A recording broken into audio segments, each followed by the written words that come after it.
story of a ship that survived the worst flood in history, the largest ship built for more than 5,000 years, the Ark of Noah.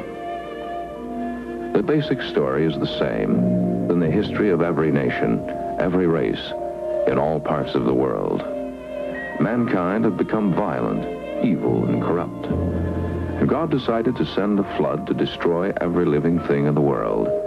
Everything except two of every kind of the animals, one man, his wife, and family. We know that man best as Noah. God spoke to Noah and told him to build a giant ship 3 stories high, to cover the wooden timbers with pitch or tar inside and out. This is the Queen Mary in Long Beach Harbor, California.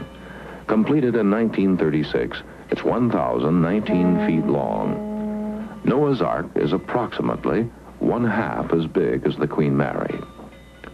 The Ark was to be 300 cubits long, which would make the length of the ship 450 to 500 feet. It was approximately 75 feet wide and 45 feet high, with a window in front and a huge door in the side. No ship would be built larger than the Ark until the year 1857, when the Great Eastern was launched in England. The capacity of the Ark made it possible for it to carry more cargo than 522 railway freight cars.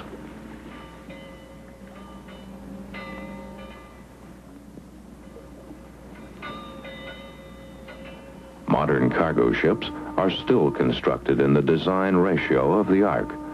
It's been found to be the most stable of all maritime designs.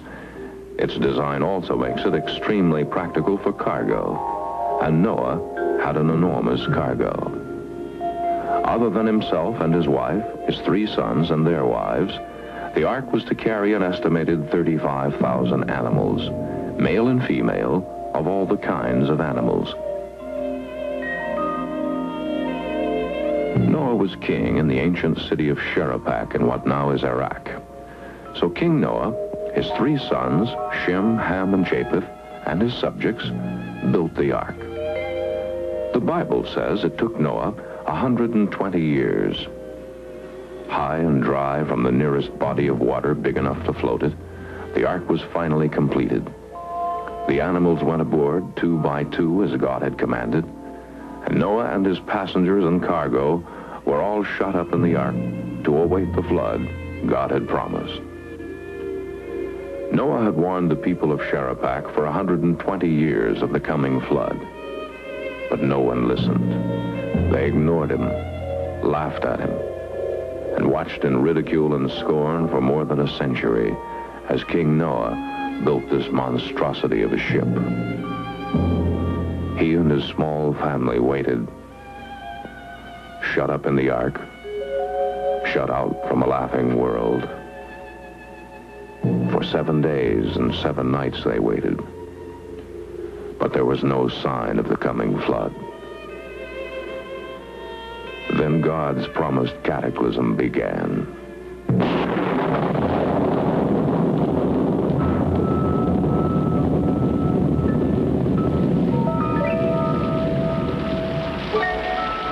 In the 600th year of Noah's life, in the 2nd month, the 17th day of the month, were all the windows of heaven opened up.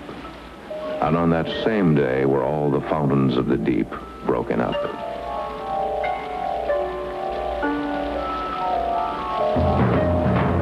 Scientists have now confirmed that at this time there was a tremendous cataclysm that inundated Noah's world, if not the entire earth. One theory is that a canopy of vapor had surrounded the earth up until the time of the flood. That the earth was a giant hothouse with lush plant life and an even tropical temperature, and that all the water at that time came out of the ground from springs or condensed overnight in the form of dew. It's thought that the canopy of vapor was broken apart during the cataclysm and that rain came from the skies for the first time. If this is true, then Noah and the people of Sherapak saw the first rain fall on earth.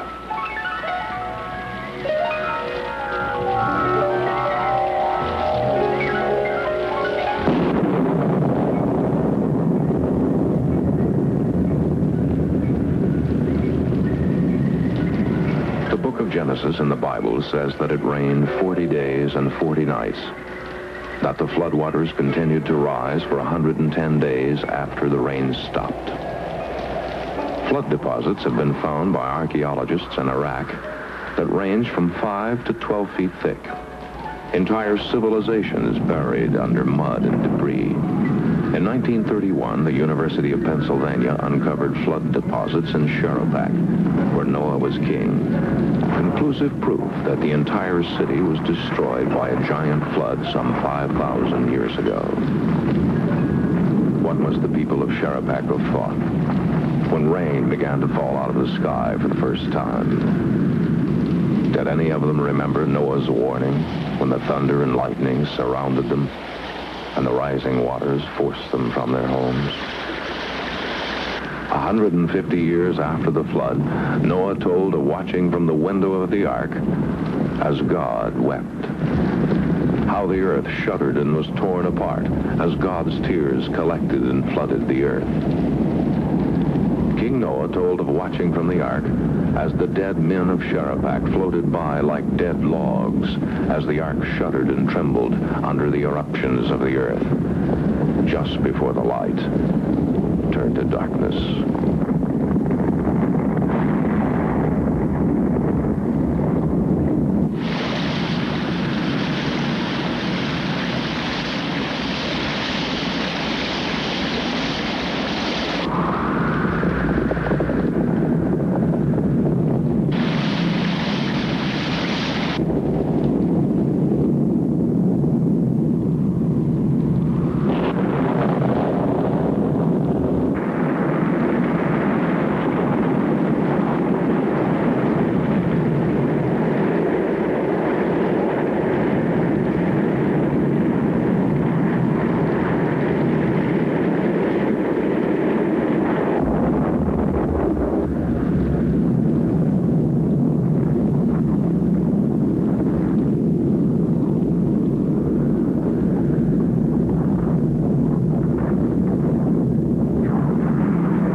Substance was destroyed from off the face of the earth, both man and cattle and the creeping things and the fowls of the heavens. They were all destroyed. For a year and 17 days, Noah and the survivors were aboard the ark. As the floodwaters receded and the tops of the mountains began to appear. Then as the floodwaters drained away, the ark was aground. The ark rested in the 7th month, on the 17th day of the month, upon the mountains of Ararat. According to most of the flood legends, the survivors sent out a bird to see if the land were dry enough to disembark. When the bird didn't return, Noah and his family let the animals out and built an altar to praise the God who had spared their lives. And according to the Bible, God put a rainbow in the sky as a sign to Noah that he would never again destroy everything from off the earth by flood. Mount Ararat is located in the most remote region of eastern Turkey. This is where Noah landed after a journey of more than a year and some 500 miles from his kingdom in southern Iraq. The mountain was once in ancient Armenia, and all history can be traced back to its surrounding foothills. The names of the villages around the mountains still mark the importance of the events that took place there as Noah and his family and the animals came out of the ark and made their way off the mountain. 26 miles southeast of Mount Ararat lies the Russian village of Nakhichevan. Its ancient name was Noxana, which translates as place of descent. This is the traditional first landing place of Noah and his family after they came down from the ark. For thousands of years, the villagers here have pointed out a tomb, which they say to be the tomb of Noah. The aRKS River marks the present boundary between Turkey and Russia. Translated, aRKS River means River of the Ark.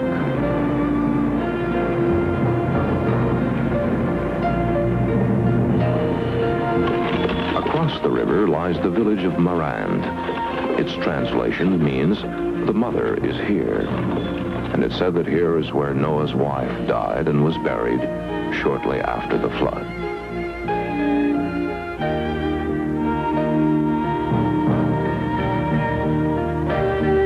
At the foot of the mountain on the north side lies the village of Ahura. The translation means, here he planted the vine. For thousands of years, a vineyard here was said to have been planted by Noah with vines he brought with him from the ark. The last vine from the original vineyard was said to still be bearing fruit when it was destroyed in an earthquake in 1828.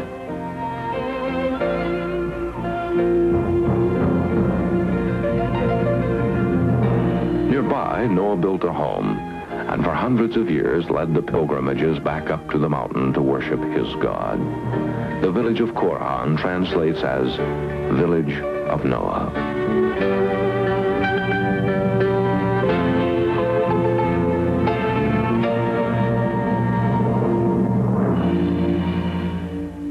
As the years passed and his sons' families grew, the migration began. From the village of Otalu on Mount Ararat's south side, Shem, Ham, and Japheth and their families went their separate ways out into the world. Otalu translated means place of dispersal. The headwaters of the Euphrates River are at the very foot of Mount Ararat. Underground water deep within the mountain seeps its way down into the earth and comes up in the marsh below. As the waters of the marsh collect and drain, the river begins its 1,700-mile journey to the Persian Gulf. It's thought that Shem and Ham's families migrated down the Euphrates, where Noah's grandson, Nimrod, founded the mightiest city in ancient times, Babylon. Back down the great river to within 100 miles from where their journey had begun. All history can be traced back to the foot of Mount Ararat, along the banks of the Euphrates. Historians have called this area the Fertile Crescent. Two major civilizations developed here, the Mesopotamians and Sumerians. The Sumerians in the south developed the earliest known form of the written language, the cuneiform inscription. South of Babylon, in the first kingdom of Erech after the flood, there lived a mighty warrior king named Gilgamesh.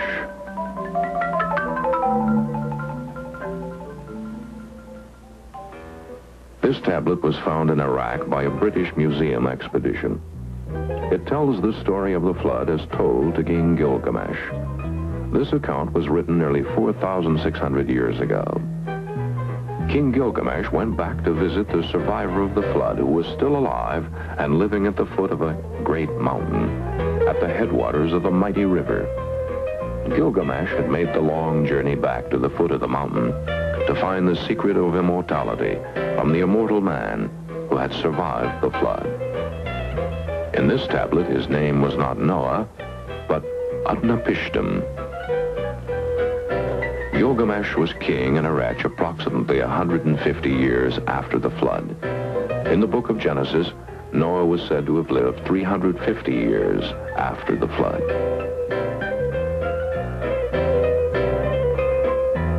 This tablet was found in the library of King Ashurbanipal, uncovered in 1872 in Nineveh, Iraq, again by the British Museum. It tells a similar story of the flood, except the immortal man was not Noah, but Zethustos. And this tablet was recently found in the basement of the British Museum and is filmed here for the first time. It also tells the same story of the flood, except Noah's name is changed to Astrahasis. All these cuneiform tablets range in age from 4000 to 650 BC.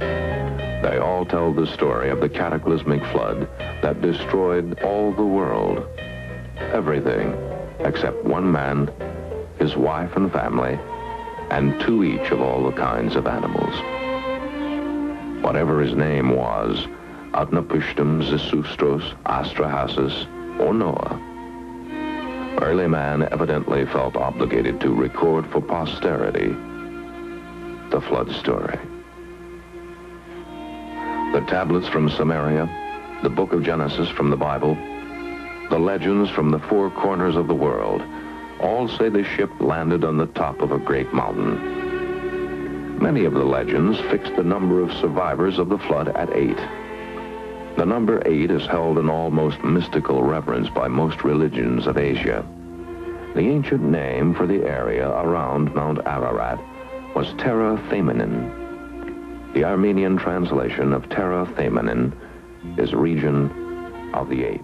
And of Armenia, there has never been a time when it was not known that Noah's Ark was on Mount Ararat. The history of the pilgrimages to worship at the original altar built by Noah are still a very real part of every Armenian church in the world. Stone steps were built up the mountain in the more difficult cliffs to make the climb easier for the worshipers to return to the Ark to worship Noah's God. In 300 BC, the Babylonian priest Berossus wrote that the inhabitants of the area still climbed the mountain and scraped tar from the timbers of the ark, which they wore as talismans around their necks. He also wrote, the timbers of which are still preserved there. In 150 AD, Flavius Josephus, the Jewish historian, also recorded that the ark was still visible on Mount Ararat in Armenia and told of visits of others who had seen the vessel.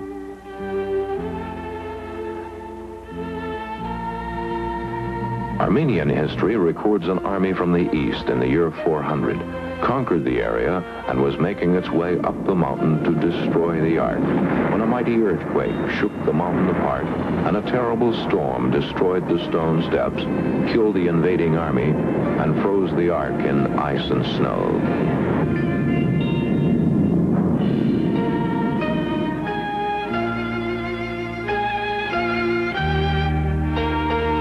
Since that time, the exact location was lost. The inhabitants lived in deathly fear of the mountain. It was their holy mountain, protected from all harm by God. They still believe there is a magic zone up on the mountain, past which no man can survive. Two nations shared the area around Mount Ararat for centuries. The Armenians, who were killed by the millions in the Turkish-Russian wars of the 1920s, and the nomadic Kurds. Life has changed little for the Kurds of eastern Turkey. The Kurds have survived for centuries on the barest essentials. Superstitious, violent, dangerous. The Kurds still rob and plunder throughout Asia and the Middle East. Armed mounted bandits still roam at will across the boundaries of Turkey, Iraq, Iran, and even the Soviet Union. Smuggling and sheep are the Kurds' chief means of livelihood. For countless centuries, Kurdish fathers told their sons, and the sons told their sons, that Noah's Ark was on their mountain. Until very recently, no Kurd believed that man could survive the climb to the top of Mount Ararat. As time went on and the glacier came to freeze the ark, the younger generations forgot the exact location.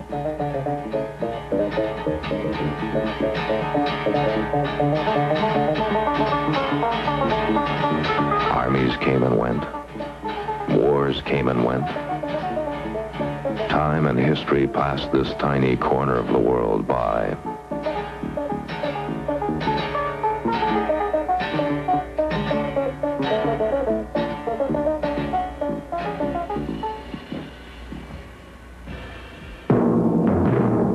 Alexander the Great fought and defeated the great Persian army in the hills just west of the mountain.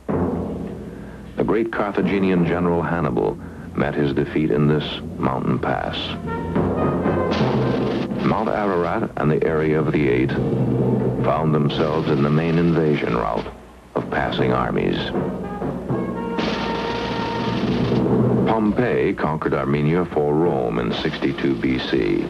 For centuries, the area was controlled from this fort. This strategic military area changed hands a dozen times in as many centuries.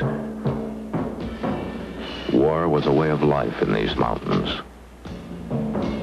Antony and Cleopatra planned the campaign that defeated the Armenian king once again here in 34 BC. 6 Roman legions were quartered here in 81 AD to protect the eastern frontier of the empire. In the year 600, the East Roman Emperor Heraclius wrote of going from here to the village of Thamenin and from there to the location of the Ark. In 649, the Muslim armies swarmed over the fort and drove the Romans out forever. The Christian chapel of the Romans was replaced by the Islamic mosque, and a Kurdish king commanded the kingdom in Muhammad's name. And even though Muhammad had written in the Quran that the Ark landed on another mountain 200 miles away, the Kurds held on to the belief that the Ark was on their mountain. Muhammad was never wrong to the Kurds, except about where the Ark landed.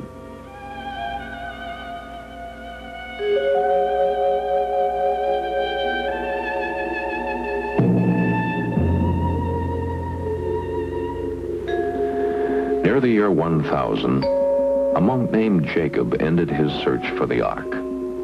After his lifelong quest, he came down from the mountain with timber from it. This well is said to be one of the miracles of St. Jacob by the Kurdish people. On one of his journeys to find the Ark, Jacob dug his foot into the ground and up bubbled this freshwater spring, the only spring on Mount Ararat. Visitors still tie bits of their clothing to the tree beside the well to ensure that their wishes and dreams come true. St. Jacob was buried under this simple pile of stones on the side of the mountain, a holy man of the Kurds on the mountain, who climbed it and found the Ark and brought back timber from it. In the year 1186, Kurdish king Ishak Pasha ruled with an iron hand in eastern Armenia. He abandoned the old Roman fort across the valley and started building a new castle. Ishak Pasha wanted to rival the splendor of the sultans in the west, who lived in absolute luxury. It took 52,000 men 30 years to build this monument of power. Dogabayazid, it was called. Kingdom of the East. Ordinarily, we would never know the story of this obscure kingdom on the eastern edge of Turkey. But near the year 1250, King Ishak Pasha had a very special guest. Marco Polo, the famed Italian traveler and writer, stopped here on his way to India. The king told Marco Polo of his several expeditions to the mountain to try to find the location of the Ark, but was turned back each time by the freezing cold and avalanches. Marco Polo wrote in his diary of the giant vessel being stranded on Mount Ararat near the summit and said, "It's impossible to reach due to the everlasting snow and ice."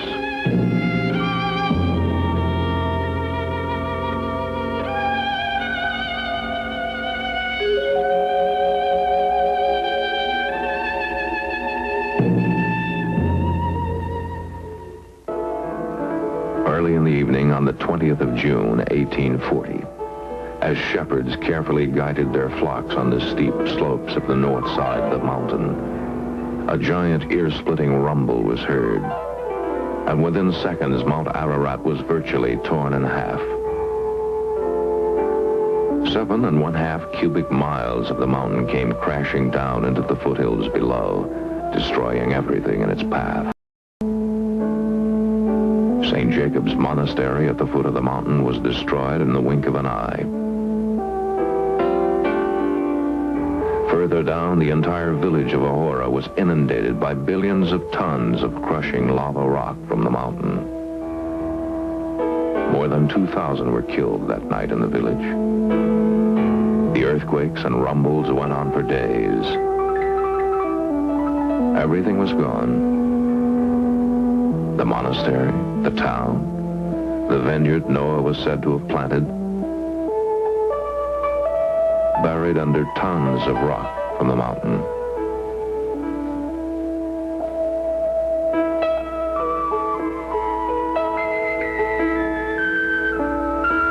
The Turkish government sent crews of workmen to the Ahora earthquake.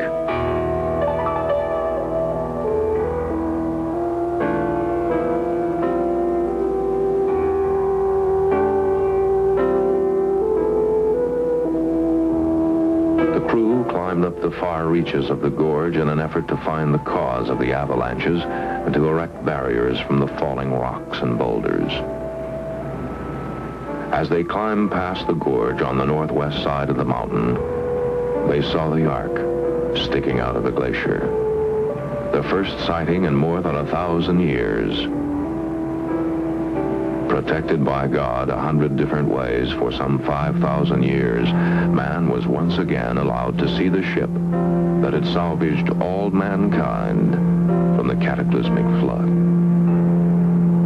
They reported that only 3 large rooms were sticking out of the ice. Their discovery was announced to the world press and was largely ignored. Turkey was a Muslim country, and Mohammed said the Ark was on another mountain. And Mohammed was never wrong. The discovery was quietly dropped. The Turkish government would ignore the ship on the mountain for another 50 years. The Turkish government again appointed a commission to investigate avalanches on Mount Ararat in 1883. When the investigators got to the mountain, they were told that the Ark had been seen continually for the previous 6 years by the inhabitants on the mountain. They climbed the gorge and were led to the location of the Ark by their Kurdish guides.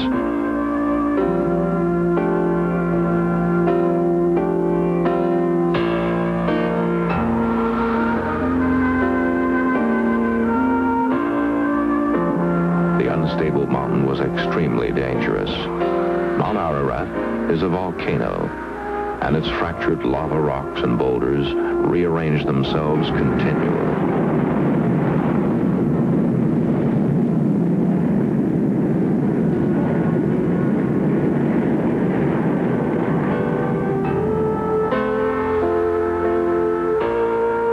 Sulfuric gases and fumes still escape the fractures on the mountain.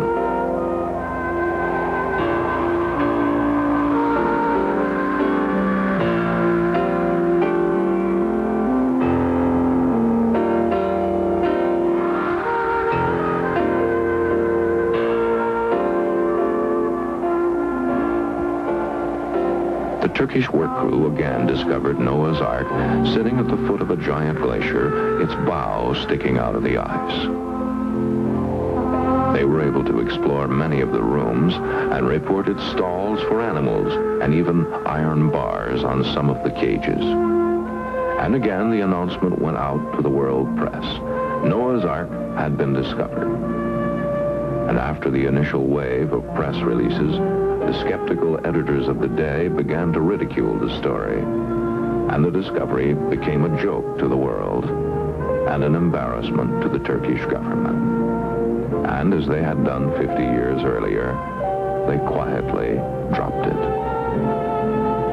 No investigation, no confirming expeditions. It was simply ignored and forgotten. In 1892, at the age of 33, John Joseph, Prince of Norai and Archbishop of the Persian Nestorian Church, announced to the World Parliament of Religions in Chicago that he had successfully led an expedition to Noah's Ark on Mount Ararat. He told of his finding the Ark wedged between two outcropping of rocks at the foot of a glacier. He measured it and found the ship's length at 500 feet.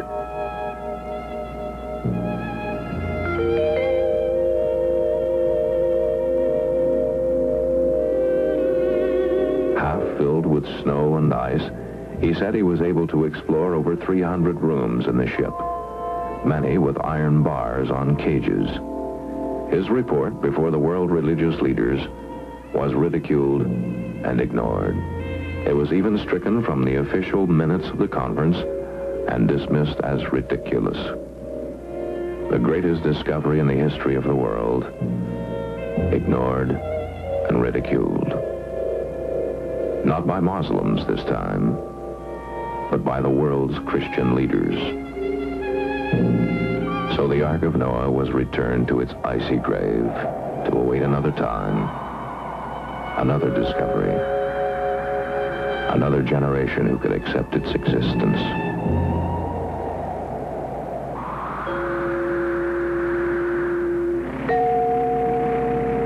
Russia was now in control of the strategic area in Asia, where Mount Ararat had witnessed so many armies and conquerors before. In the summer of 1916, a Russian pilot named Andrei Ruskevitsky flew over the mountain on a routine test flight. As he made a pass over the mountain's northwest corner, he saw a ship sticking out of the glacier. He made his report, but his superiors laughed at him. So the next day, Ruskevitsky flew back over the mountain and took the first photograph ever of Noah's Ark. The picture and the report was sent to the Tsar himself. Tsar Nicholas II authorized the first scientific expedition ever to research the ship on the mountain. The Tsar sent 150 soldiers, scientists, photographers, and equipment to research the discovery. The Russians assaulted the site from two sides and reached the Ark in the winter of 1917.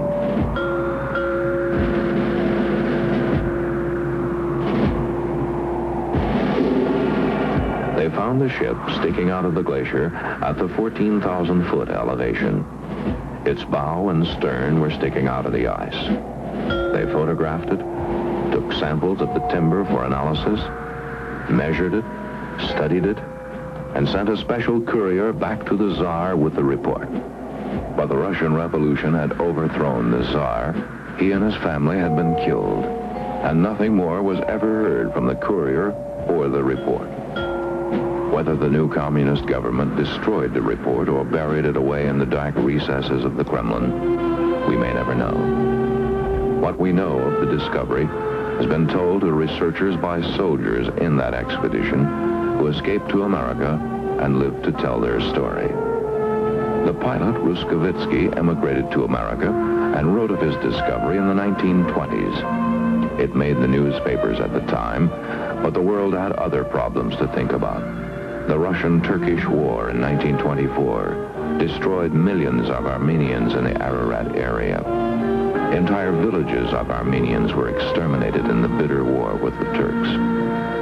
Turkey then came into control of the area once again, and no one had the time or the inclination to think about Noah's Ark.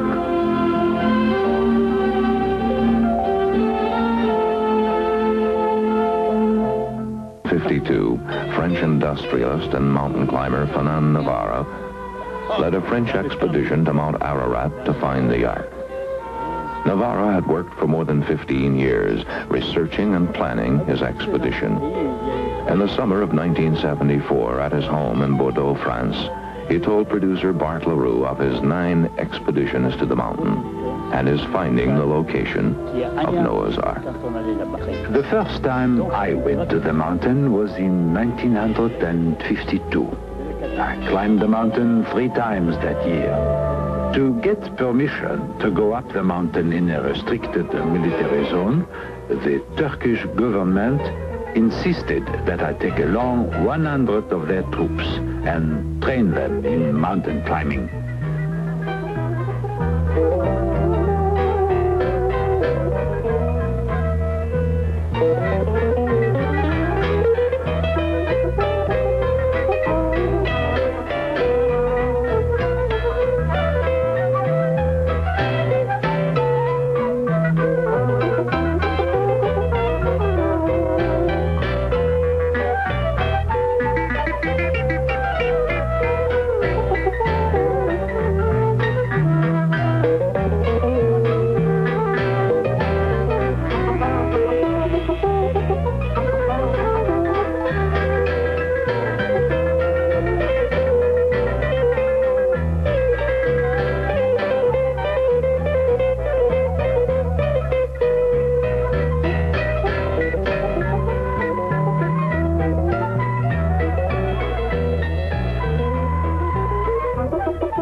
It was most expensive and the most difficult, but it was the only way we could get on the mountain.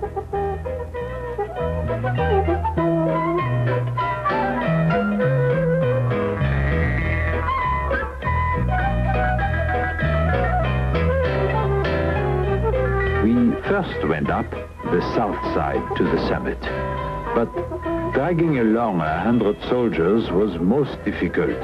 The troops were Turkish, recruits from all over the nation. The mountain was terrible for them. Every 5 minutes they were stopping to rest. We were scattered all over the mountain. We wanted to cover the mountain looking for the Ark, but with the soldiers, we could get nowhere.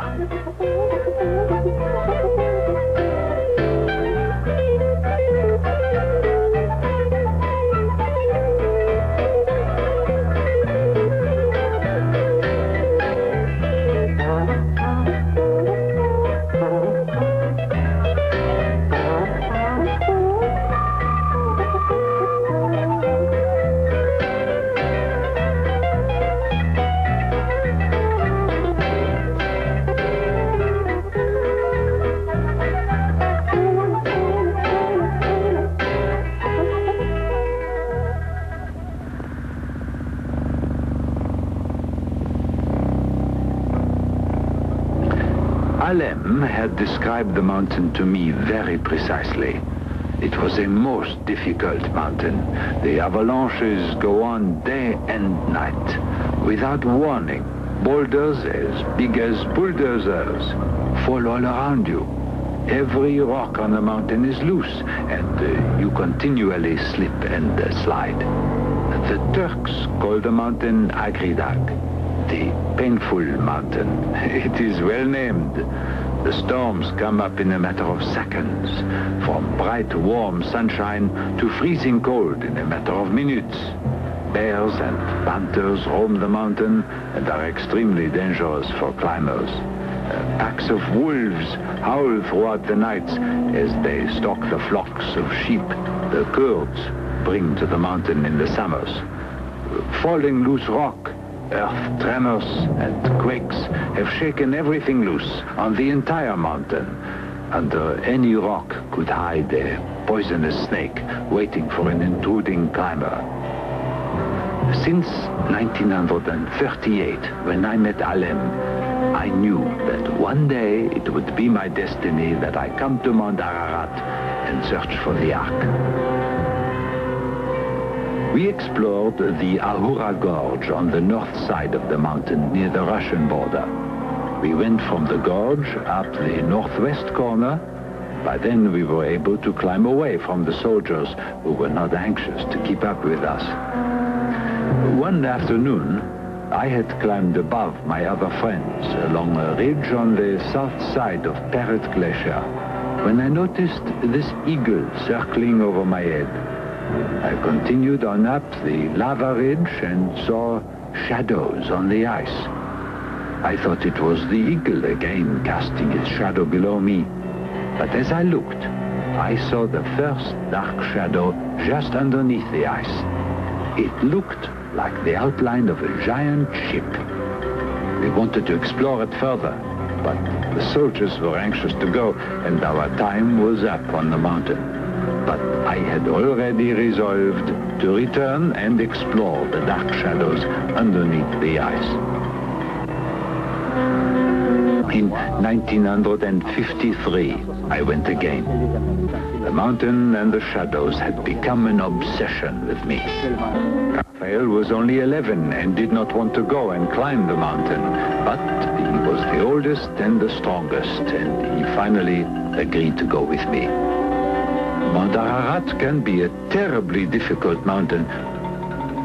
My backpack weighed 85 pounds. Raphael's inexperience was of great concern to me. I had great doubts about having brought him into such danger.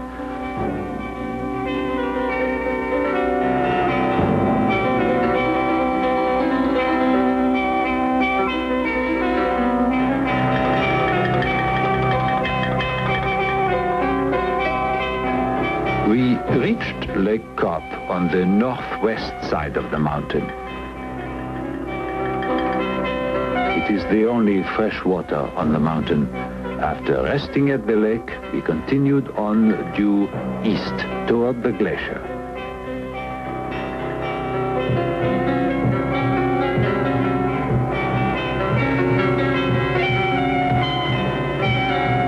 The lack of oxygen at the higher elevations makes each step one of labor.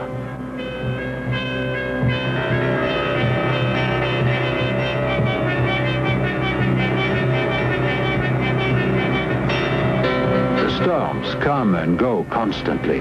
They make it extremely dangerous for climbers. The rocks cool and contract and split and fall, rolling down the mountain, loosening others who in turn roll down the mountain.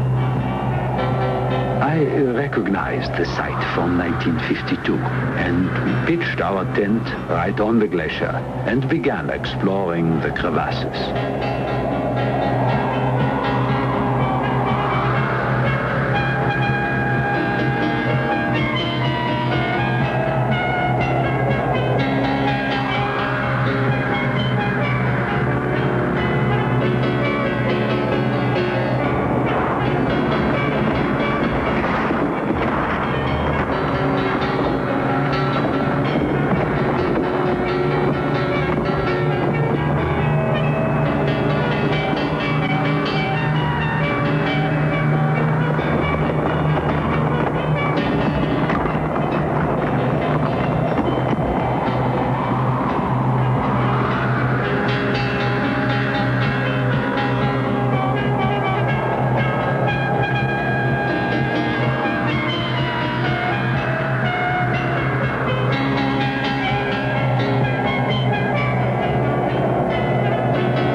Cry out that he had found something at the bottom of a crevasse that looked like wood.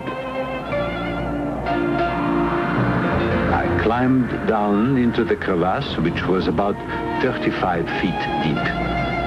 I could see sunlight at the other end of the crevasse.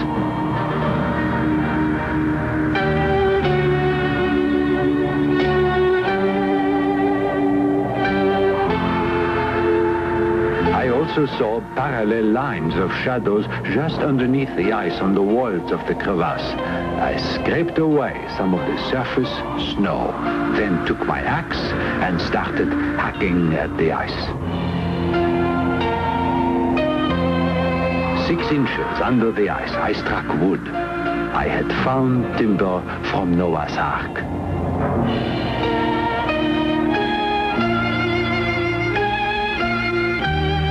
Freezing cold during the night had almost frozen us to the bone.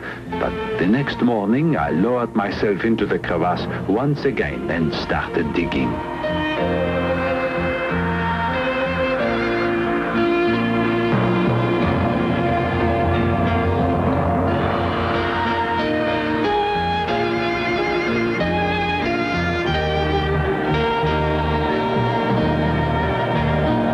Later, I had uncovered timber some 50 feet long. I broke off a piece and had Raphael pull it up out of the crevasse.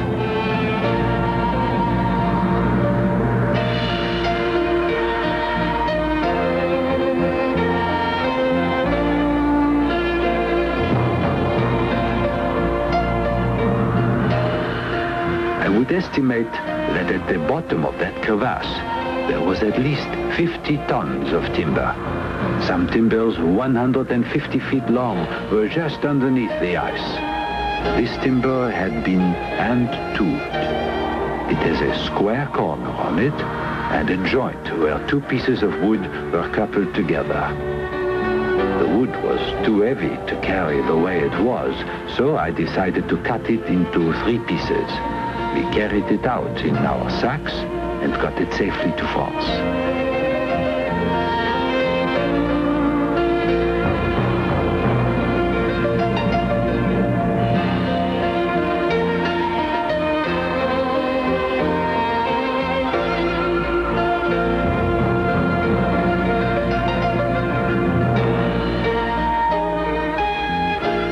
Lifelong dream had come true.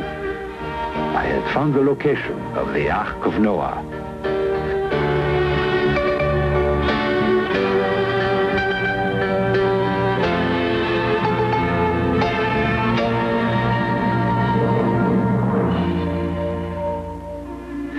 Three universities have carbon dated the timber, and they have put its age at 5,000 years, which I am told is approximately the time of the cutting of the timber before the flood. It has squared corners and is definitely hand-tooled timber. It was found to be Quercus oak. This kind of oak was widely used in shipbuilding in ancient times in the Orient and Asia.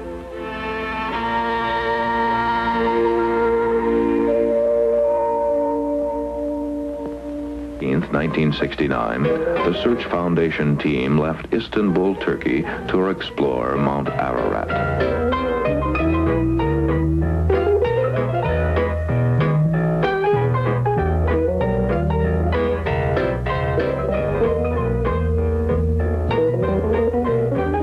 Along the Black Sea, the members of the team gathered to begin their journey.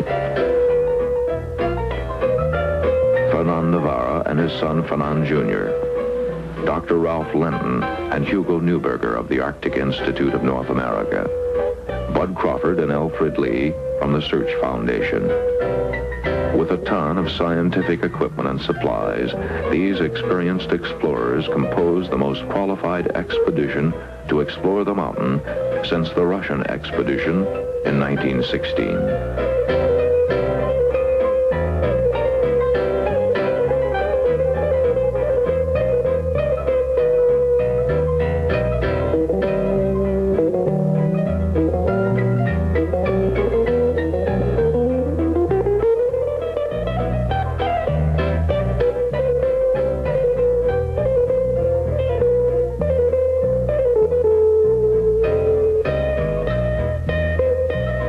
Outside the village of Ortalu on the mountain's south side, the morning of July 23rd, the team met with Kurdish porters who would take them up the mountain.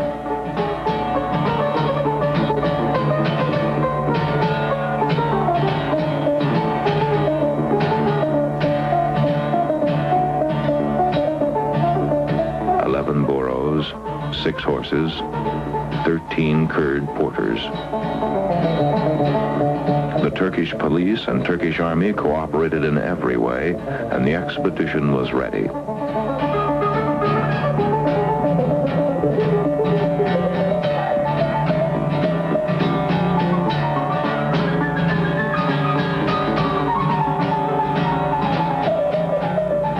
Their climbing permit had been signed by every cabinet minister in the Turkish government. The United States government had furnished materials and supplies for the expedition also. One of the purposes of the expedition was to study the ice pack where the Ark rested and devise a plan to melt the glacier to see how best to excavate the Ark.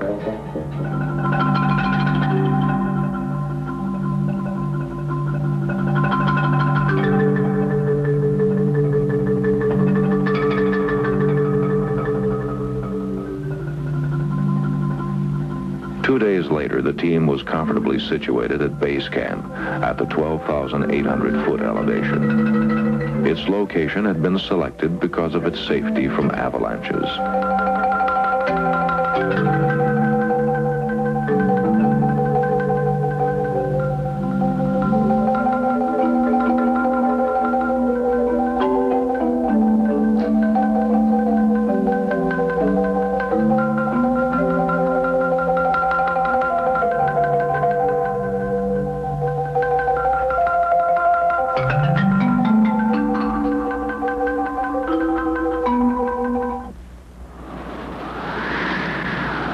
next morning before sunup, the team began its ascent to the Navarra site.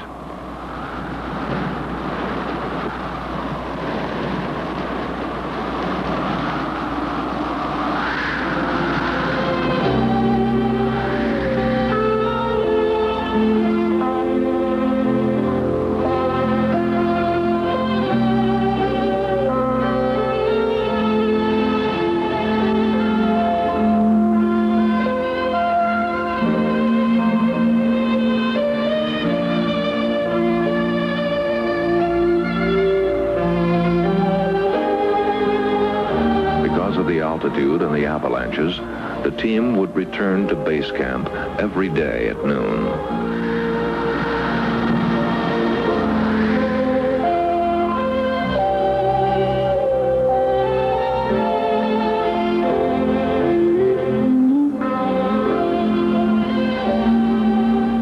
Every day at noon, the avalanches began. The midday heat sets off spontaneous avalanches, and boulders as large as automobiles start their crashing journey to the moraine.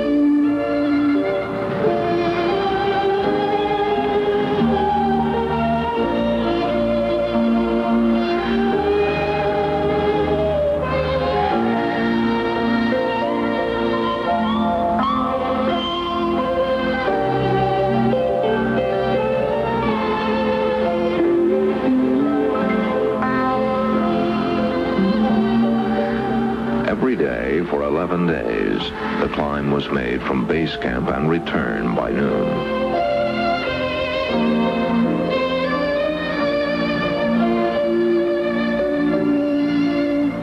Mount Ararat is virtually alive with movement. Reacting to the extreme range of temperature, boulders expand and contract. The glacier itself cracks and rumbles like thunder under the influence of the change of temperature. It is an extremely dangerous mountain.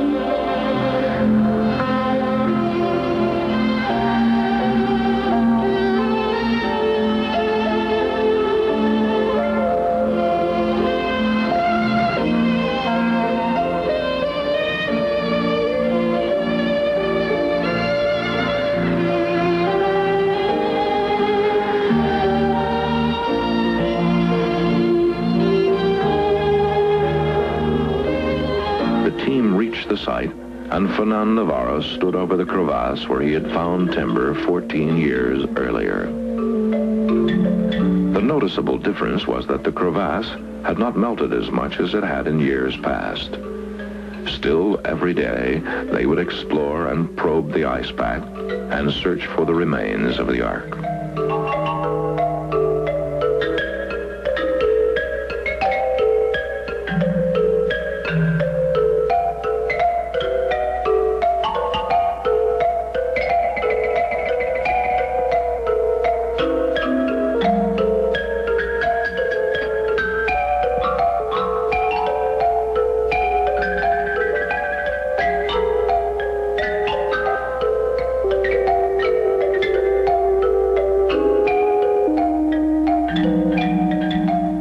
Day after day, they climbed to the site from base camp and probed the glacier and crevasses.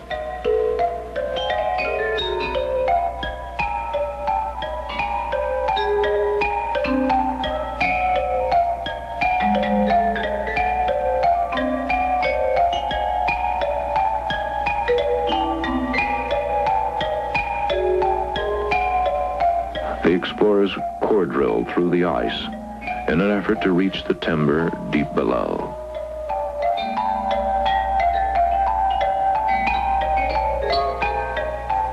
Rocks and moraine dust embedded in the ice hampered the drilling, and working the hand drill at nearly 14,000 feet became an agony of exhaustion.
Probing into the crevasse, Crawford and Navarro tried to find access to the hollowing crevasses below.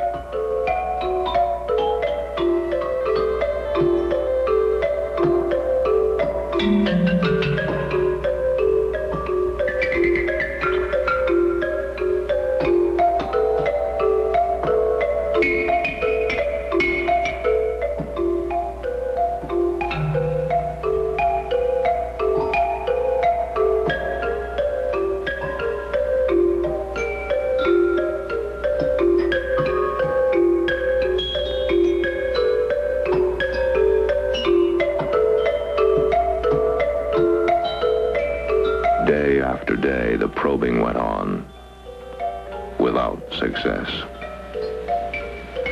The summer had not been hot enough to melt away the winter's ice. The melting continued. Every day, the heat eroded away at the ice. The crevasse got deeper and deeper.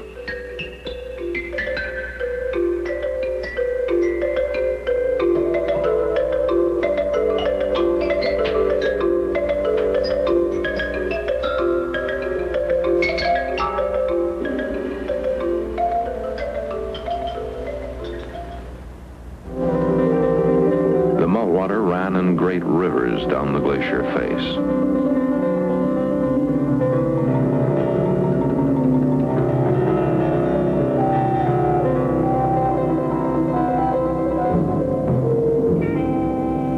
Following the runoff water to the side of the glacier, the focus of the exploration centered on a melt pond on the north side.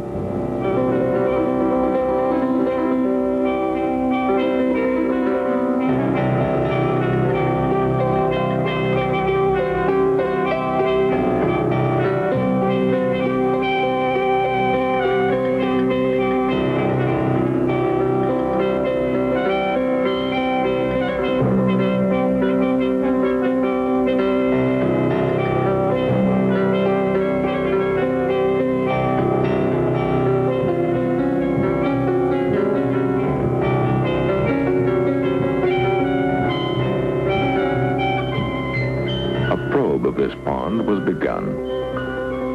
Poking into the icy water some 30 feet deep, scratching around its edges with ice axes and knives, chipping away at the ice, hoping to find some evidence of wood from the giant ship, frozen solid only 75 feet away and some 40 feet underneath them.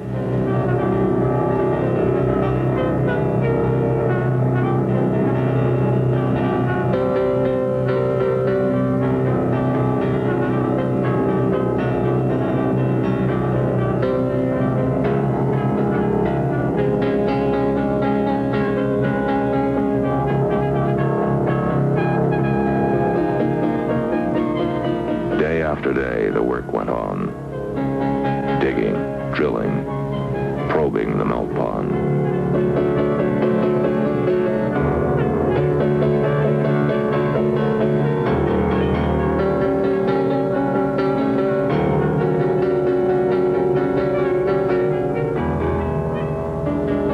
On the morning of July 31st, Navarro and Crawford, digging into the side of the melt pond, came up with timber.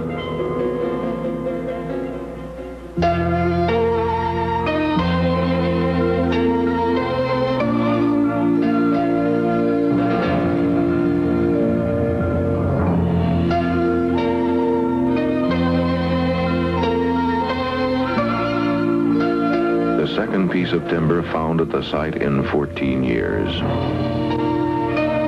For Bud Crawford, it was the high point of a 9-year search. For Navarro, It was corroboration of the timber he had found in 1955.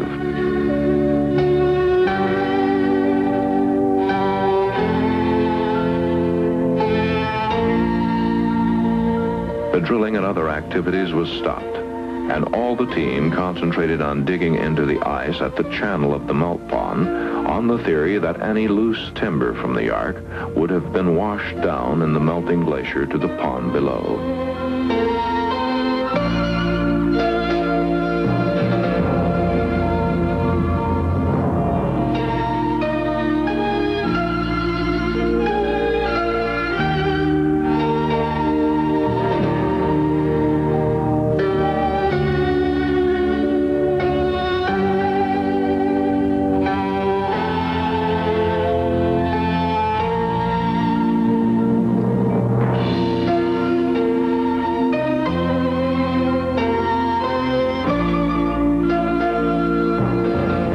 2 days later, Navarra and Neuberger found the second piece of wood. Within an hour, 5 other discoveries of timber would be found. The exploration had been extremely successful. What none of the searchers knew was that they would be the last expedition allowed on the mountain by the Turkish government. In 1974, Hollywood producer Bart LaRue and his cameraman Mike Simpson went to Europe to make this film. LaRue and Simpson arrived in Ankara, Turkey, the nation's capital, July 23rd. And although clearances had been made with the Turkish consulate in Los Angeles to make a film in Turkey, all of their motion picture equipment was confiscated by customs the minute they arrived. Bogged down in the endless red tape of the Turkish government, they went from office to office trying to get the government permit to make a film and to get their equipment out of customs. And after weeks of pounding on desks and threatening to make a film of Turkish red tape, President Karaturk's office bypassed all formalities and gave LaRue permission to make a tourist film. No mention was ever made of climbing Mount Ararat or making a film about Noah's Ark. After 20 days of red tape and delay, their motion picture equipment and passports were returned to them. A week's travel brought them to the Kent Hotel in Dogabayazit. Mount Ararat stood out before them in all its majesty, its 17,000-foot peak dominating the landscape for 1,000 square miles. Negotiations were begun for the horses and burros and guides for the expedition. But because they had no government permit to climb the mountain, and because the army was on alert on the Russian border due to the Cyprus War, the cost of an illegal expedition had skyrocketed, 4 times the price of the 1969 expedition. There was not enough money to start the climb. LaRue called the United States to have his company send a cable of money. All his telephone calls were monitored by police. The 3 were under police and army surveillance day and night. They were questioned daily about their presence on the Russian border in a restricted military zone with a truck full of camera equipment during wartime. America had backed Greece in the Cyprus War, and the 2 Americans were thought to be American spies. Chances for the expedition looked hopeless. Knowing that his phone calls were monitored by the questions the police asked, LaRue then placed calls to everyone, to Henry Kissinger, President Karaturk, General Atalay, the Turkish Chief of Staff, the head of Internal Security, Kemal Öztürk. None of the calls went through, but they were allowed to start filming the next day and were never questioned again. They filmed the historical areas around the mountain. The afternoon they filmed the headwaters of the Euphrates, they almost lost their camera car in the quicksand marsh called the Waters of Death in the Gilgamesh tablet. Mired in the liquid earth, the van with all their camera equipment was sinking. Swarms of mosquitoes hampered their work as a passing truck and a military patrol helped them rescue the van. then chase them out of the restricted military area.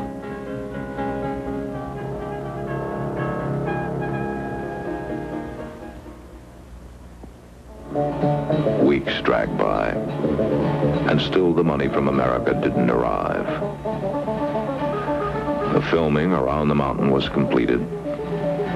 Over 100 phone calls were made in an effort to trace the cable, but the priorities and confusion of the Cyprus War made it impossible for the cable to get through.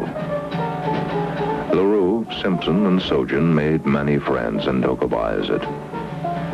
When all of their money was gone, their Kurdish friends took them into their homes and not only fed them, but protected them from others who hated Americans because of the war with the Greeks. There was nothing to do but wait.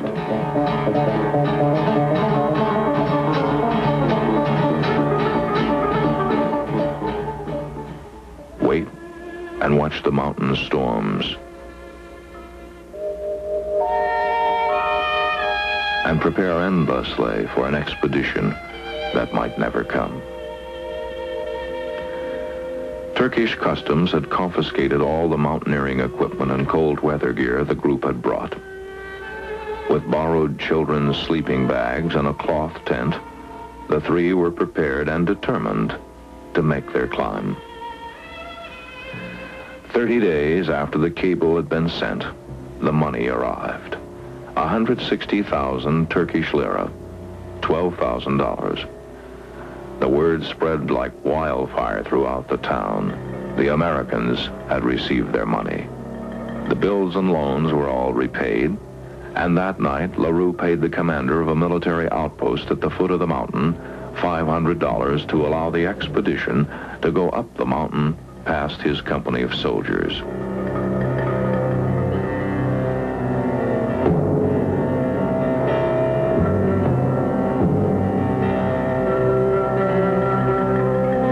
After 10 p.m., August 16th, Kurdish smugglers took them out of the hotel and into the foothills of Mount Ararat. Their guide was to meet them up on the mountain the following morning.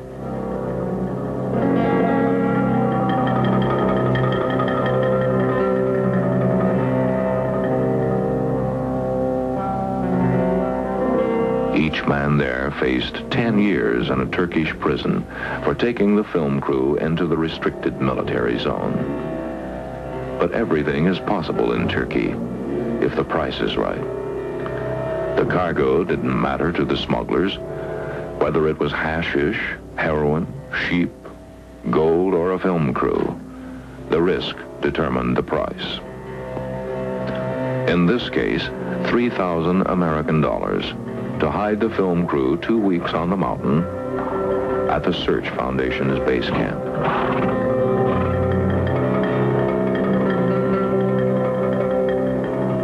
All night the crew climbed farther and farther up the mountain.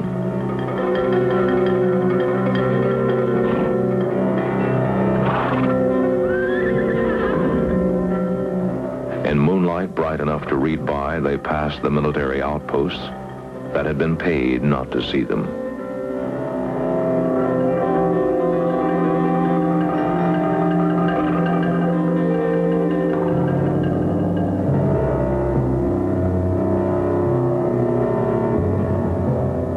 Groping along in the dark for hours, 7 men, 10 burros, 6 horses, and a ton of equipment and supplies.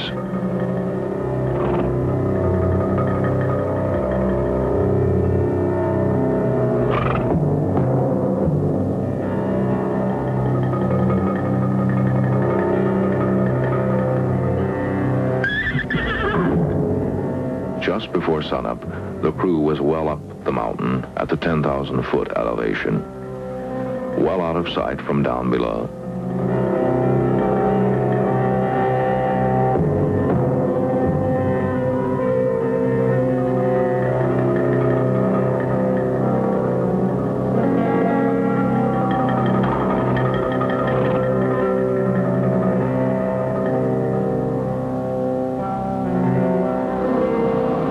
The temperature dropped to below freezing that morning.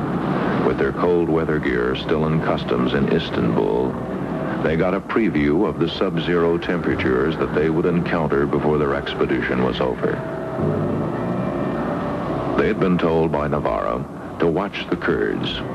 When they leave the mountain, he had said, "You leave the mountain," meaning that the Kurds seemed to know exactly when the summer was over and winter weather is on its way. But it was too late for that. The Kurds had left the mountain 2 weeks earlier, and the winter storms would start any moment. And when they did, the entire expedition would have to be abandoned.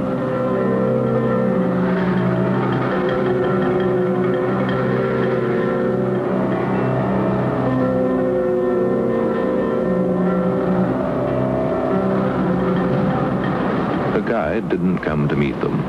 It was decided to move on to the next elevation and wait there for him. They were heading for the base camp where Search Foundation and Navarro had camped in 1969. The guide who was coming to meet them had been with that expedition and knew the location of the camp. The altitude was taking its toll on the men and animals.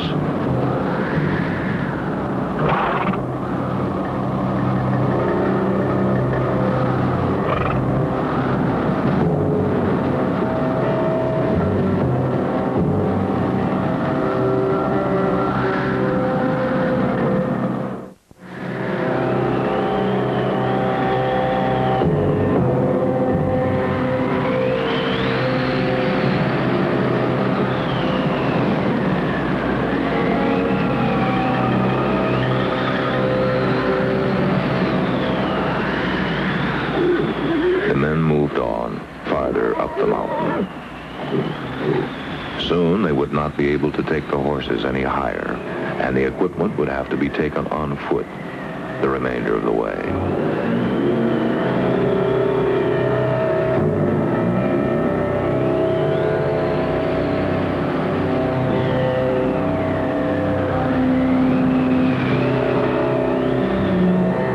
The third morning, the porters announced that they had arrived in base camp.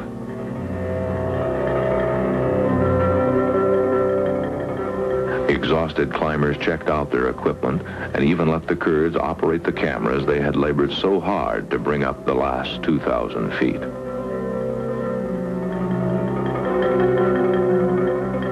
Nothing looked the same in base camp as the films LaRue had seen of the previous expeditions. Nothing matched the map Navarro had drawn. They were in the wrong location. They were lost. When the guide didn't arrive the next morning, LaRue, Simpson, and Sojan scouted in all directions to try to find a landmark.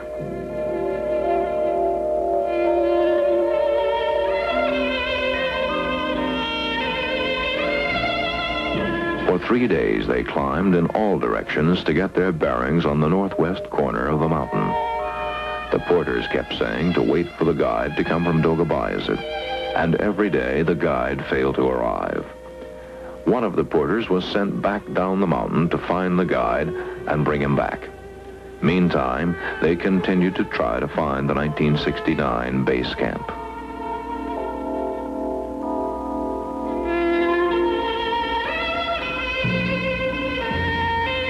On the third day of scouting, LaRue found a landmark he recognized from the photographs of the previous expeditions, a crescent-shaped melt in the ice cap. He also recognized the avalanche zone on Navarro's map.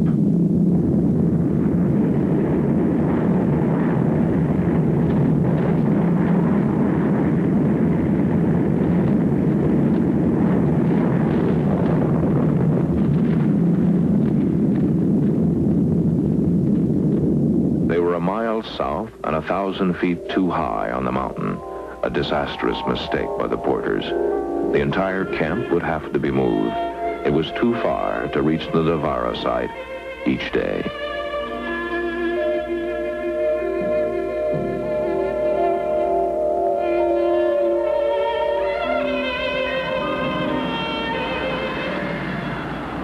The next morning, the guide still hadn't arrived. Neither had the porter who had been sent after him. A new storm moved across the camp. And every day, the weather got worse and worse. Sleet and snow and freezing rain every night. It was clear the winter storms were on their way.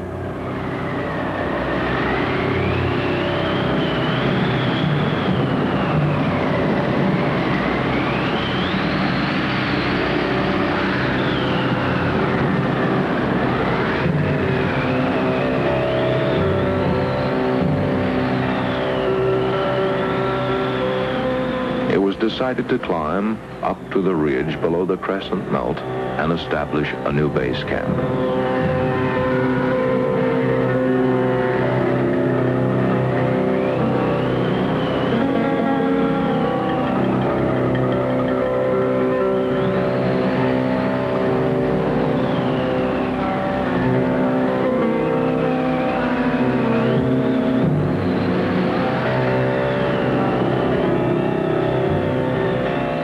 At 11 o'clock, August 21st, the storm had cleared enough to start the climb to the 16,000-foot elevation.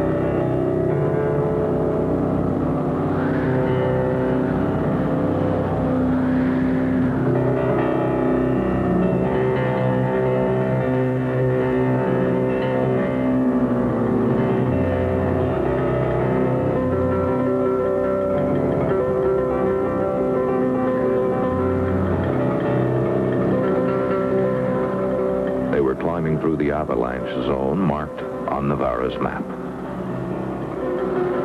Every step had to be a careful one. Every rock on the mountain is loose and only waits for the wrong step.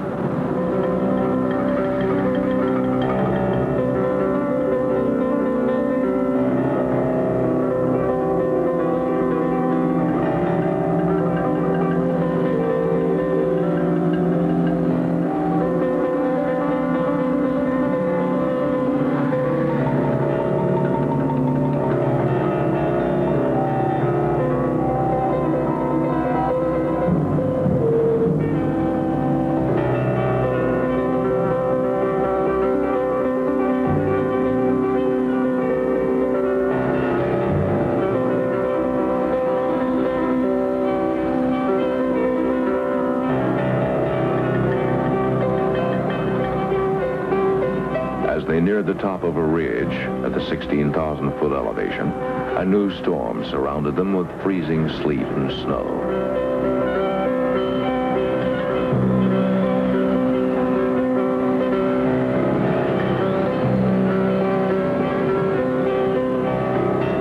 The crescent melt was almost unrecognizable from the day before, as the meltwater froze into massive icicles.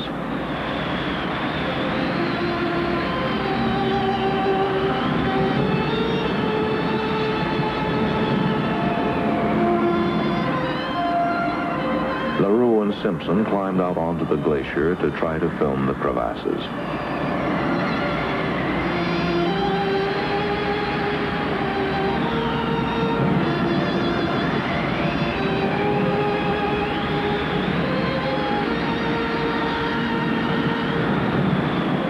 Some were estimated at near 100 feet deep. They were turned back when an icy crust began to form over the crevasses.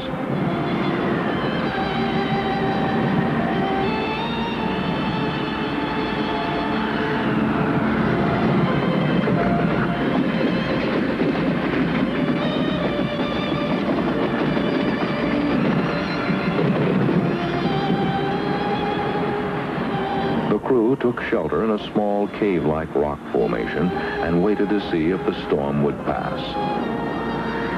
A half hour later, the storm had stopped. The glacier and ice caps stood out before them, startlingly spectacular. The wall of ice 200 to 300 feet high, over a cliff 1,000 feet deep.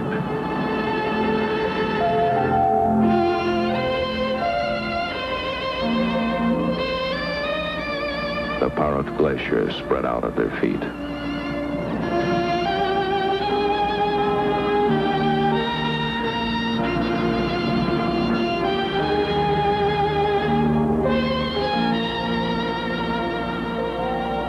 They filmed the glacier and the panorama of the Navarro site from above for the first time.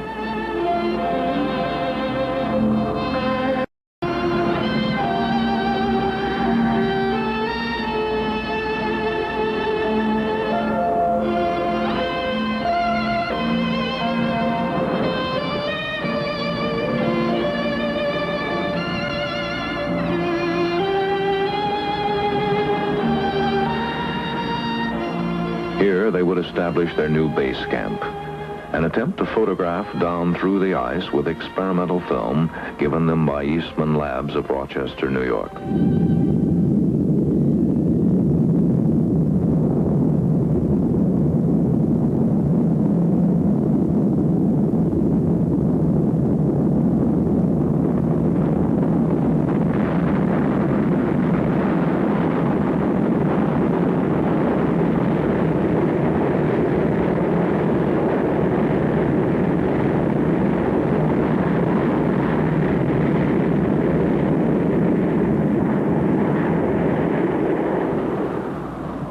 Back in camp just before sunset and made plans to move the camp the following morning.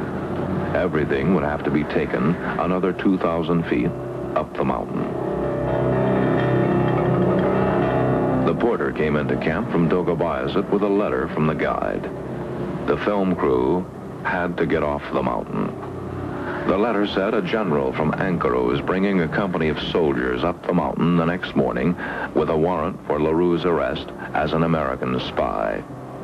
The guide said he had been put in jail and questioned for 4 days about the film crew's plans. He had sent instructions for the porters to take them down to meet a truck which would take them out of Turkey. The camp and all of the equipment had to be taken down on foot to the 12,000-foot elevation where the horses were waiting.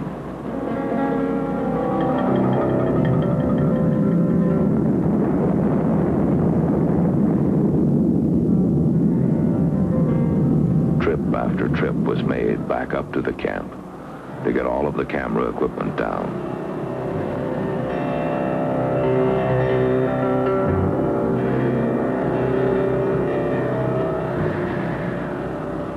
All night, the men climbed down. Exhausted from their climb to the ice cap that day, they continued down to near the 11,000-foot elevation on the Russian side of the mountain.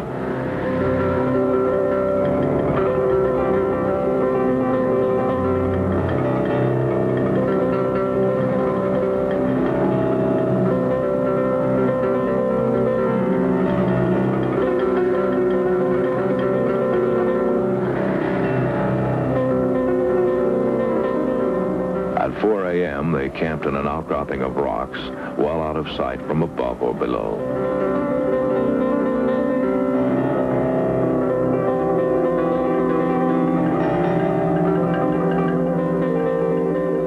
Over a breakfast of water buffalo cheese and sheep yogurt, they discussed the instructions from the guide. They were to stay hidden in the rocks until noon that day, when the soldiers would be well up on the mountain on the other side. Then, even if they were seen, the soldiers wouldn't be able to get down fast enough to arrest them. All morning, they watched for signs of the soldiers above them on the mountain.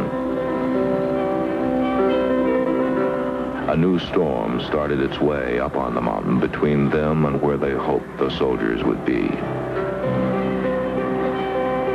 They watched the storm grow and spread out over the mountain. It changed course and started directly toward them. The icy wind brought a warning that it would soon be upon them. They broke camp and started down the mountain. But within a half hour, they found themselves at an impasse in the boulders. None of the horses could get across the massive boulders. The storm was getting closer as they looked for a path out of the rocks.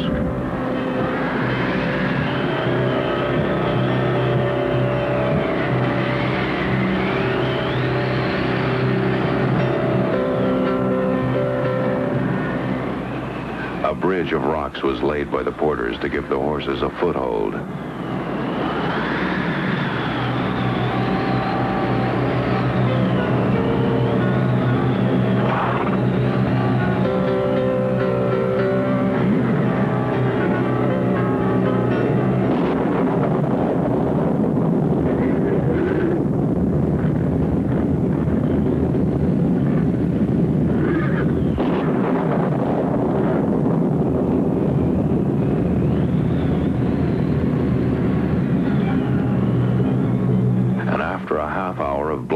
Sleet and snow, they got all of the animals and equipment across.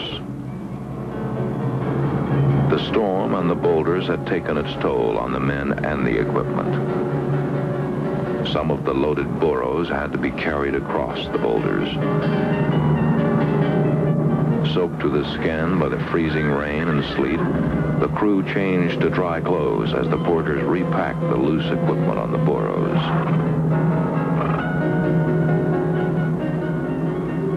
They had 3 hours to cross the plain stretched out before them at the foot of the mountain. At sundown, they would meet the truck, which would smuggle them out of Turkey.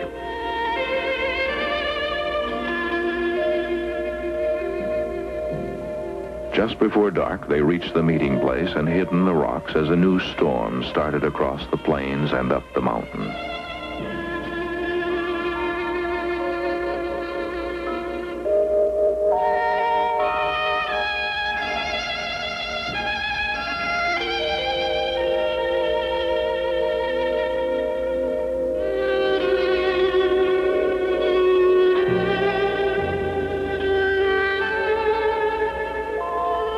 The expedition was over.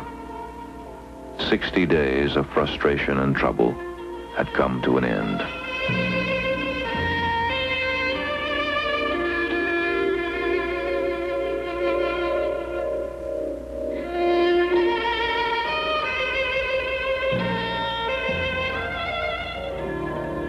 The guide told them LaRue's passport number had been posted at all the border stations.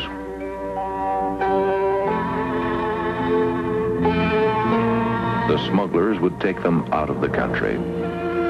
A week later, LaRue and Simpson would be home safely in America, and Wolf would be home in Germany. None of them would ever be able to return to Turkey again, not as long as the warrants were out for their arrest. They had accomplished only part of their purpose. They had filmed the history around the mountain, filmed the panorama of the Novara site, and had documented the conditions within the Turkish government that make it impossible for serious archaeologists to explore the site where timber from the Ark of Noah has been found.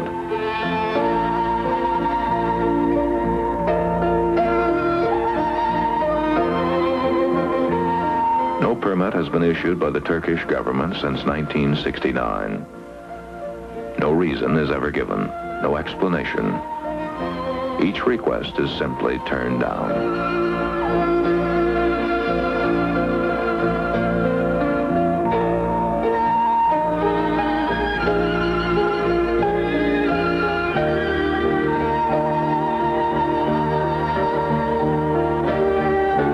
So it remains. Noah's Ark, half as big as the Queen Mary, lies frozen in a glacier at the 14,000-foot elevation on Mount Ararat in eastern Turkey, where it's likely to remain forever, or until the Turkish government allows the rest of the world to share in the excavation of this most priceless and important discovery, possibly the most important discovery in the history of the world.